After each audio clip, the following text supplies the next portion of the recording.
Eh bien bonjour, bonjour à tous. On en est à la 7e leçon du cursus intensif de John Sheppard. Donc il est de retour chez moi pour la 7e leçon. Il fait très chaud à Bordeaux aujourd'hui. Je pense qu'il fait aux alentours de 38 degrés à l'extérieur. Donc on s'est mis à l'intérieur, on a mis vous voyez peut-être derrière qu'on a mis le ventilateur à fond. On a baissé le store, donc on est à peu près à l'abri de cette chaleur. Donc John, est-ce que tu peux me raconter ce que tu as fait depuis la dernière fois? La dernière fois, en fait, je pensais que je travaillais hier soir. Et en fait, mon collègue, il m'a dit que il n'a pas de chance pour parler avec ma patron. Et en fait, il va travailler ce soir à place de moi. Donc, c'était juste une heure après mon travail. Donc, c'était un bon renseignement, une bonne information pour moi. Donc, hier soir, comme toujours, j'ai lu mes notes qu'on a fait. J'ai continué avec mon cahier de grammatique. De grammaire. Grammaire, ouais. Et après, je regardais un peu de télévision. Qu'est-ce que j'ai regardé? Donc, ouais, j'ai regardé une émission à propos déforestation de la forêt. Déforestation du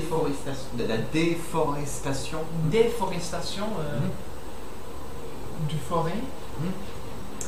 C'était intéressant. Et après, je pense que je me suis dormi à 3 heures du matin, parce que en fait je n'avais pas en raison pour me réveiller dans le matin. Mais en fait, j'avais tort parce que il y a une réunion de mon travail ce matin que je ratais un peu en fait. Enfin, tu as raté un petit peu, tu es arrivé en retard. En retard. La réunion avait déjà ma patron commencé. m'a envoyé un message. Masqué, mais c'est pas grave. Ma patron m'a envoyé un message. Elle m'a dit que tu sais que tu devrais à la réunion maintenant. Et donc, ouais, je me suis levé, j'ai pris un vélo. Et qu'est-ce qui se passe concrètement pendant ce genre de réunion? Est-ce qu'il y a des choses particulières qui... Ouais, en fait, dans le pub maintenant, c'est un peu bizarre parce que on manque en personne en fait, parce que quelqu'un vient de partir du travail. D'accord. Du travail. Sans ouais, sans avertissement. Sans avertissement, sans prévenir. Sans prévenir. Donc oui, on manque quelqu'un maintenant, donc elle cherche quelqu'un aussi. Elle a parlé un peu à propos du respect entre le personnel. Et parce qu'elle trouve qu'il manque un petit peu de respect entre le personnel. C'est ça, ouais. Il y a quelques personnes qui ne travaillent pas correctement, ouais. D'accord. Okay. So then, how's your pronunciation been coming on? Have you been practicing some exercises at home? Ouais, en fait, I've been going through my grammar book. As I told you yesterday, my idea was to sort of highlight any points which I need to sort of summarize and just sort of like get together, as it were. But whilst I've been doing that, I've actually reading through the whole book, really sort of accentuating certain words. So I'm really trying to pronounce them properly, not just kind of reading a sentence and understanding it, really sort of each syllable, trying to practice each syllable, and I think it's really, really helped in fact, because I'm just doing that exercise yesterday, just practicing speaking the language, practicing sounding like someone who's French. So yeah, it was, what you've told me so far has been very, very useful. Okay, good. You know, like in like a stereotypical thing of a Frenchman with, like, you know, the garlic round his neck and the beret and the stripy top. He makes a kind of a sound like a you know, the kind of thing. There's like a mocking sound that they make that they associate with French people in like caricatures, and it's like that. It's almost like a very nasal sound, and the on sound is like a nasal sound.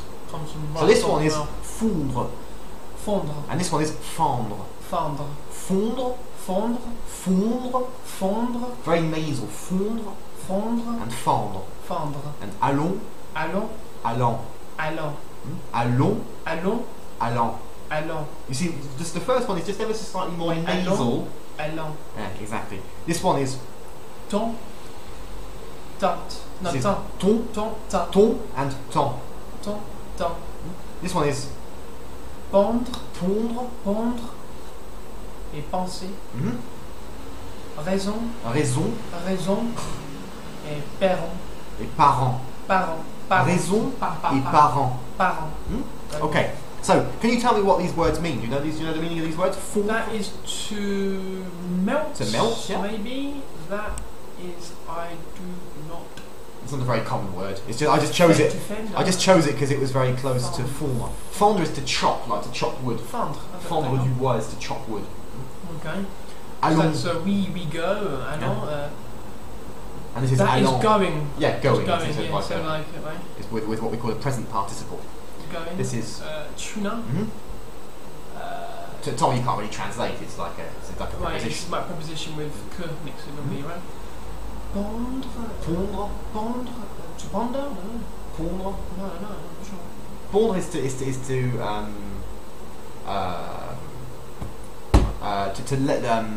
to lay an egg. It's when a bird lays an egg. See? Pondre. Yeah? Because sometimes you see on the when you buy a box of eggs, it says pondu le quelque chose. Okay, so Laid. laid in. Yeah. Okay. To lay an egg. And you have pensée, obviously. Yeah, raison. Raison. Reason. And parent, which would be the same. So the sound we're looking at is the difference between on and en. Right, let's get focus on reading from the speeding it up a little bit and just flowing more naturally. Yeah. But don't be careful not to go too fast, course. because that's when you start blurring words there. Exactly. Okie dokie. So what we're going to look at today. So I thought today we'd have a little look at your negatives. The negatives of the photos you took the other night. Well, no. So I thought we'd have a little look at those dirty photos. I thought we'd have a look at negatives instead of negative constructions. So let's start off with something really simple. So I tend to use the word cheese in this. I don't know why. I don't like cheese. Je n'aime pas le fromage. Je n'aime pas Cheese in general. Je n'aime pas le fromage. le fromage. Okay. Je n'aime pas le fromage.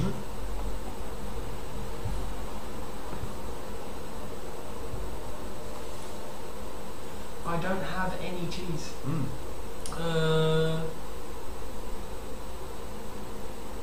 Je n'ai pas de fromage.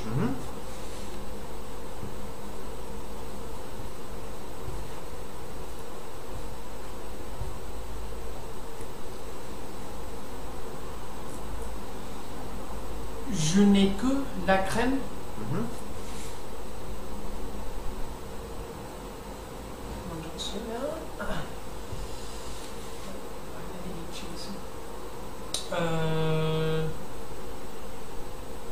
Je ne mange jamais le fromage.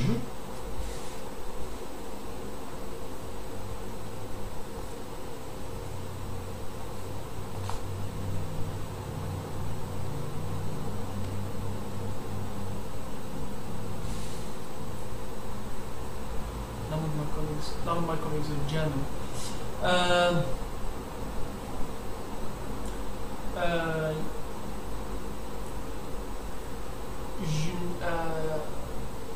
Personne, tu veux dire ça? Non. Okay, carry on. I'm going to say, no, je n'ai,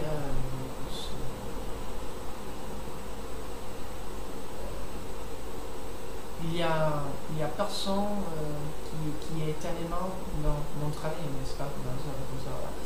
I don't know. None of my colleagues are German. Personne de ma collègue est allemand, ou rien de ma collègue est allemand. I forgot. Okay.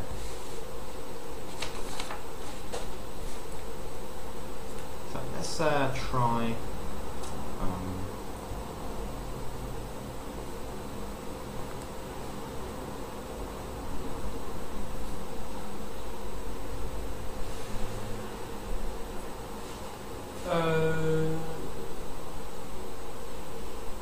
Je ne connais personne à Paris. Je ne connais personne. Je ne connais personne à Paris. Good.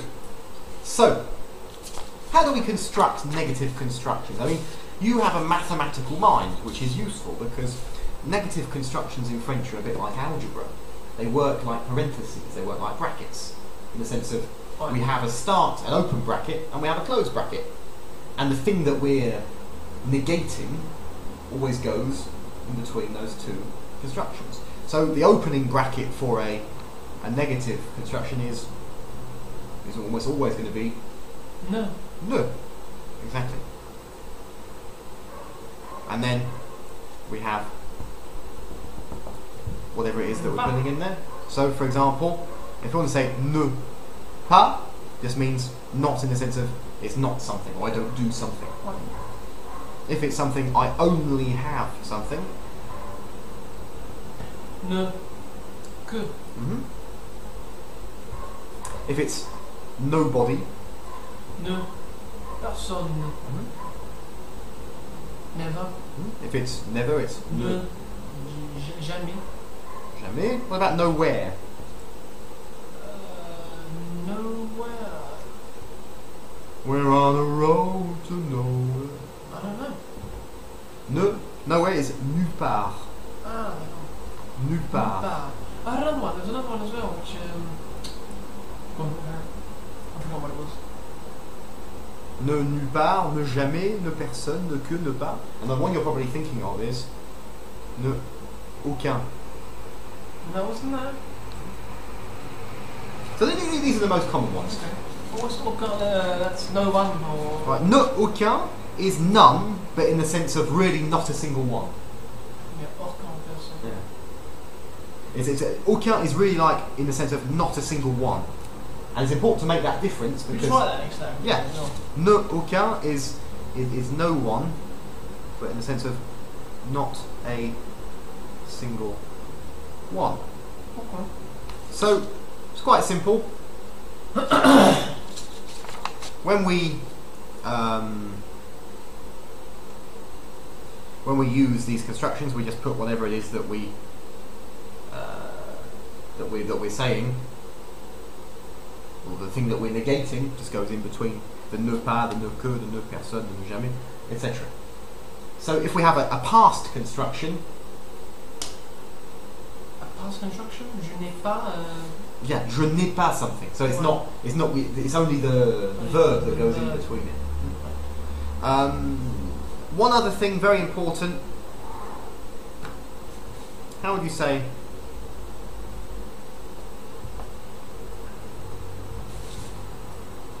I have no friends. I have no friends. Je n'ai pas des amis. Now, this is one little exception. When we do, I haven't got any of anything. It's always followed by de, always. Ah, of course, yeah. So, it's not je n'ai pas des amis. It's je n'ai pas d'amis. Right. Yeah?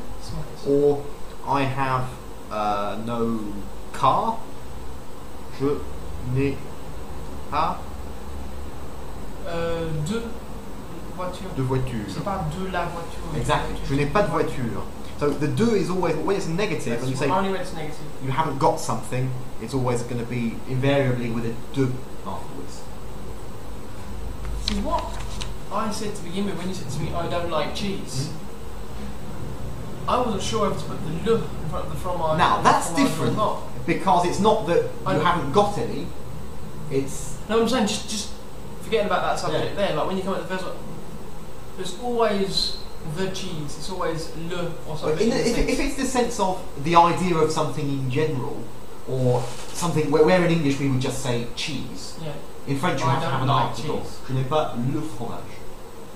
That's why they always will say when you're learning vocabulary, for example, le fromage. Exactly, cheese, le fromage. Because you would never say fromage on its own. Okay. Let's be clear on that. If you wanted to say, for example, I don't eat cheese, how would you say that? So I don't eat, I in the sense of none, so we apply the rule of the de afterwards. So. Je n'ai pas Je n'ai pas de fromage ou je ne mange pas de fromage. Je ne mange pas de fromage. Je ne mange pas de fromage. It's always DE, no exceptions. Exactly. Always DE with that one. So just move that over here.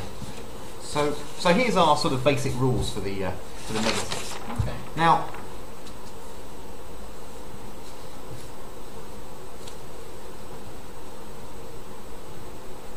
let's take another example.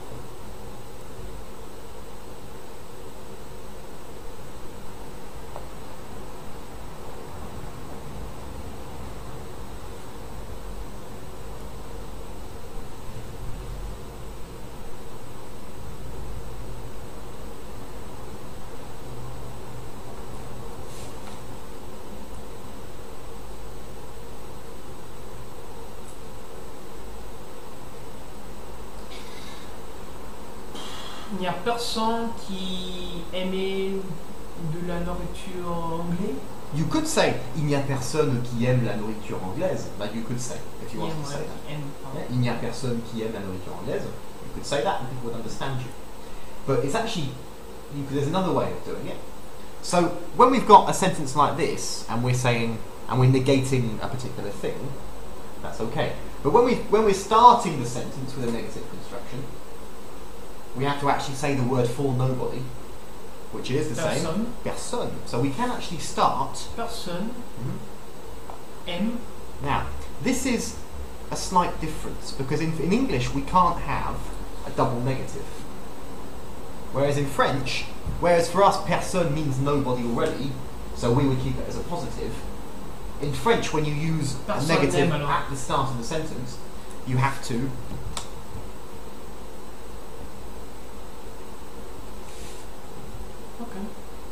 nobody likes would be personne n'aime. Personne, okay, that's helpful. It's little things like that where you just, you just want to say sometimes, you just don't have, can't say it. I end up saying, il n'y a personne qui aime la nourriture. So, personne n'aime, d'accord. It gives you a little bit more flexibility. So, personne n'aime la nourriture. Nourriture anglaise. Anglaise.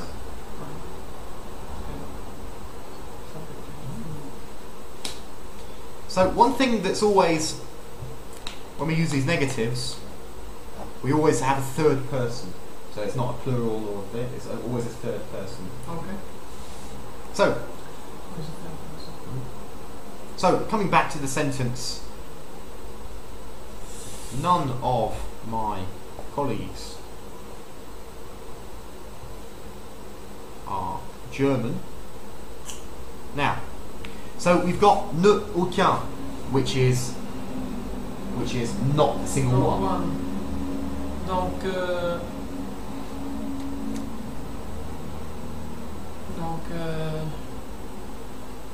so you can start the sentence with aucun de mes amis. So it's of in the sense of a quantity, so we use aucun de. Okay. So whenever we have of translated, it's almost always going to be de. So aucun. There's a number. Okay. Aucun de mes amis. De mes collègues. mes I've collègues. got a colleague in French then. Pardon, collègues. Now, with the negative constructions, we can only have a third person. So we can't say Okay. sont. So we have to say Ne or est. ne. Oui. Exactly. So again, we keep the double negative from the previous construction. So aucun de mes collègues Né allemand. n'est allemand. Okay. Now I've never been able to say that before. Aucun de mes collègues n'est allemand. Aucun de mes collègues né allemand. It's always double negative. Personne aime, non, personne n'aime. And just a little thing as well with aucun is that it changes depending on whether it's masculine or feminine. So if it's a masculine thing, it'll be aucun, and if it's a feminine thing, it'll be aucune. Same as, okay, aucun, aucune. No, because when I was saying il n'y a personne, I was using that construction which you told me without even understanding really what it was doing. But I was always wondering why you wouldn't say there is no one, as opposed to, for example, il y a personne, as opposed to il n'y a personne. Il n'y a It's the personne. same thing. Personne n'aime la nourriture anglaise. One thing to be one thing to be aware of is that when people speak, they quite often drop the ne anyway. So instead of saying il n'y a personne, they'll say il y a personne. So for example, this is just speech. Il n'y a personne Je sais pas. Je ne sais pas. gets shortened to il y a personne. Il y a personne. Il y a personne Il y a dehors. personne. T'as sûrement entendu ça ou pas? Il y a personne. Il y a personne. Il y a personne. Il y a rien. Ah, that was the other one, yeah. Il n'y a rien. Le rien, Il y a nothing. rien. Ne rien. Put that on the list. Ah ouais. So, not anything. So how do you say, I don't know anything about cheese? Je ne sais rien. About cheese. À propos. So it's le fromage in general, but à propos de, so it becomes à propos Du fromage. or du fromage. Coming back again to these expressions with a and de. Now there are so many expressions that use a and de, so it's not really reasonable to try and learn them all, like by sort of reading a huge list of them. Yeah. So the best thing to do is probably to think of some common ones that you would use, and think of them in pairs and opposites. So, for example, so what about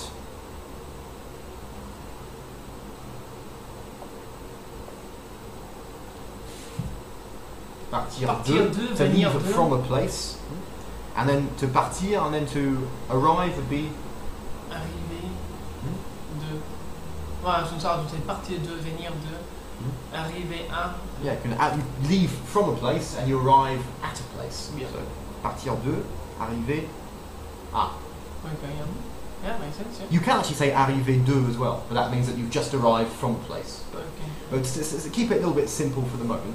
So partir de, arriver à. What about this one?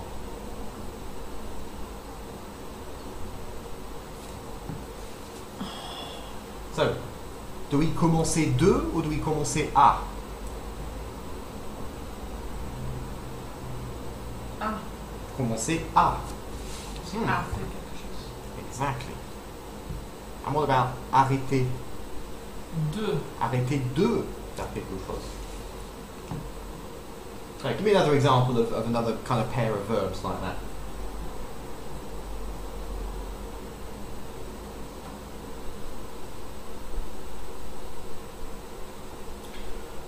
Good question.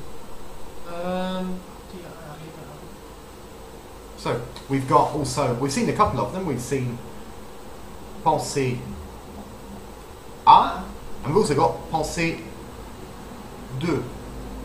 So penser à means Think about something. think about something in the sense of just to think about it, just to have it in your head. And penser de means to think about something in the sense of Doing it. No. Also. is think about. It's more in the sense of opinion. What do you think about it? Okay. And penser à is to think about, in the sense of idea in head. Okay.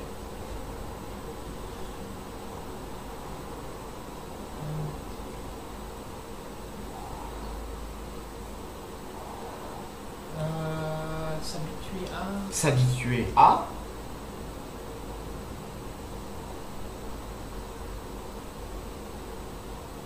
Which means To be used to doing to something. get used to something. Get used to something. Je m'habitue à. Mm-hmm. And what about, and then to be used to something, so getting used to is s'habituer à, and to be used to is s'habituer. avoir. Avoir de.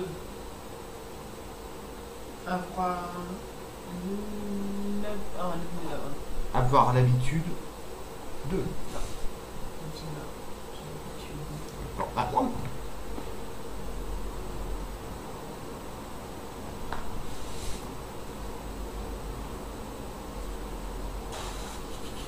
So I'll give any word, so I'm going to imagine a or de after it. Jouer. Mm-hmm. Jouer à. Okay. So jouer à quelque chose is to play a game or a sport or something like that. And then we also have jouer de. Now if we say jouer de, when do you say jouer de?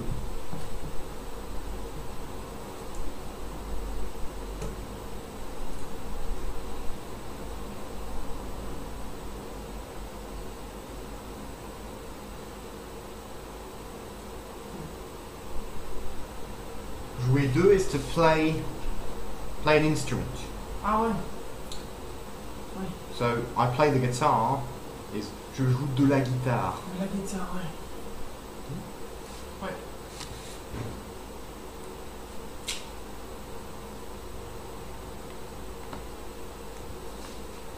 So how would you say I'm used to working late?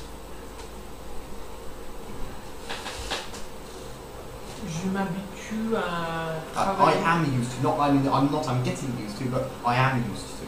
Ah. J'ai l'habitude d'être De travailler tard. Pardon, ouais. travailler tard. J'ai l'habitude de travailler tard. And how would you say I'm used to it? That would be je m'y habitue. Je m'y habitue. That's I'm getting used to it, but I am used to it. Ah, pardon. J'en ai l'habitude. J'en ai d'habitude. Exactly. J'en ai d'habitude. Yeah, I'm not used to this one. Avoir l'habitude de means that you already are used to it. And s'habituer à is to get used to something. Okay. Right. So, let's combine this with your other stuff here. That there. Let's do a little bit of video. Bienvenue dans ce tutoriel où je vais vous apprendre à tenir correctement une raquette de tennis de table de ce type. On peut constater dès le début qu'il y a un côté noir et un côté rouge, tout simplement parce que le côté noir adhère plus que le côté rouge. On va utiliser le côté noir essentiellement pour faire des revers, parce que en fait c'est pour équilibrer la force entre le coup droit et le revers. Parce que généralement on a plus de force avec le coup droit qu'avec le revers, donc ça sert juste à équilibrer les coups. Donc on va commencer avec notre raquette côté rouge face à nous. On va prendre l'espace de peau entre le pouce et l'index et venir le plaquer sur cet arc de cercle ici. Ça va vous donner quelque chose de ce type. Ensuite il vous reste juste à coller votre index comme ceci. Et il faut que la raquette tienne uniquement avec le pouce et l'index. Il faut qu'elle puisse être stable. Okay. So, quite a lot of vocabulary in there. Quite a lot, quite fast. So what am I doing? Oh, I'm translating. Oh, No, we're just going to repeat it first, go through the vocabulary, and then we'll look at the translation afterwards.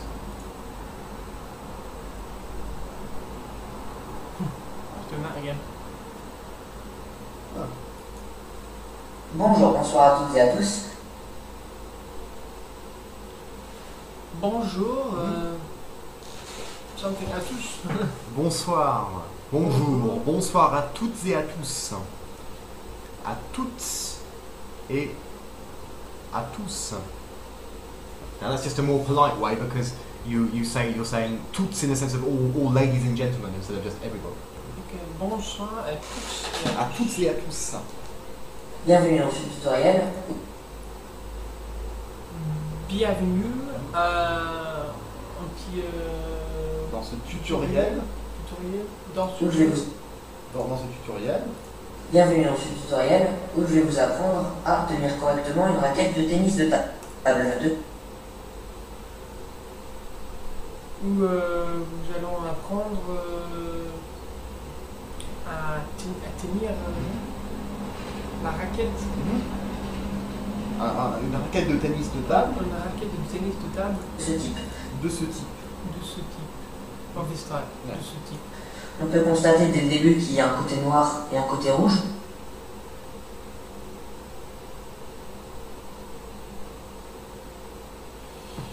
I missed the first bit of what he said. On peut. It's a way. On peut constater. On peut constater dans côté noir, en côté Dès le début. Dès le début, is right from the start. Qu'il y a un côté noir. Constater. Constater is to see. It's just a posh word to say to see, or we can notice. On peut constater des On peut constater is just we can see, and dès le début just means from the start. le début. Tout simplement parce que le côté noir adhère plus que le côté rouge. Tout simplement parce que les côtés noirs Le côté noir adhère plus que le côté rouge. le côté rouge. Adhérer is to stick. So it's, the black side is more sticky than the red side. On va utiliser le côté noir essentiellement pour faire des revers.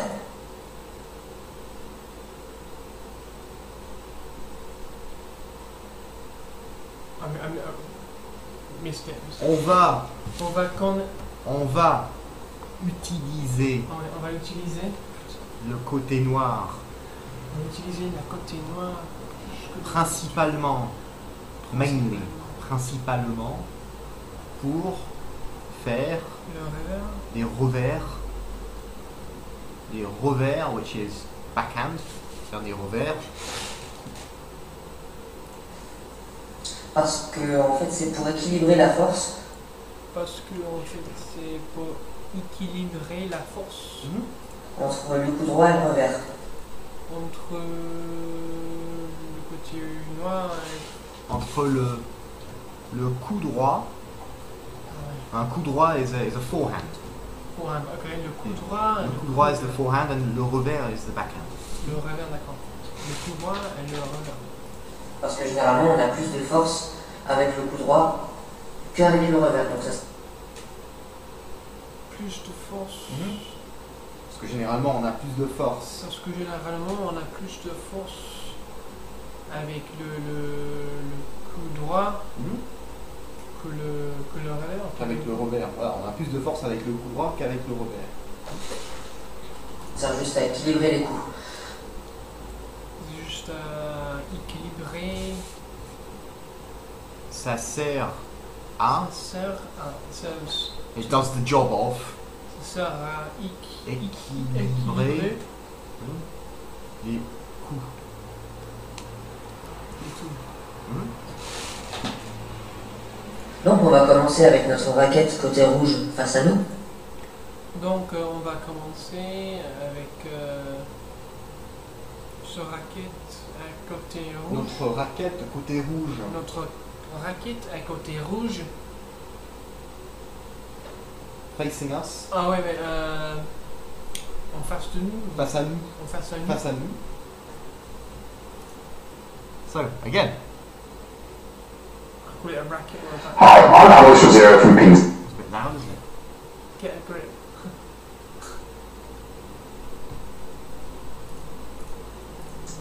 Hi, I'm Alex Rosero from Ping Skills.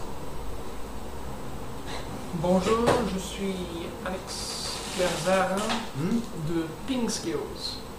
Today we're going to talk about the grip. Aujourd'hui, on va parler à propos. On va parler de Alors, ouais, ça. On va parler de. le grip. De comment tenir une raquette de table de tennis. De tennis de table. De tennis de table.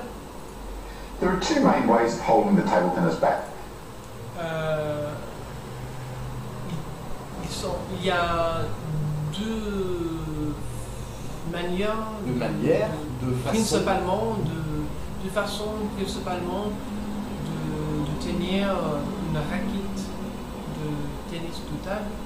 The first one is the shake hand grip.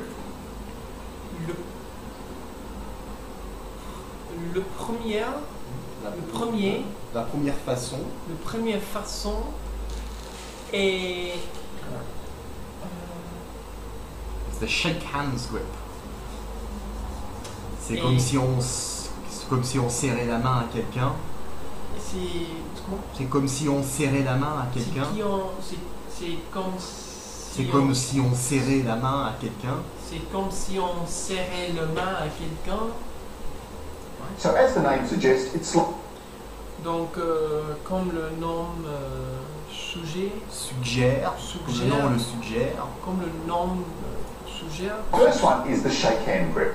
So as the name suggests, it's like you're shaking hands with the bat. So there's c'est comme tu prends le c'est comme on prend le main de la raquette. it's the bat.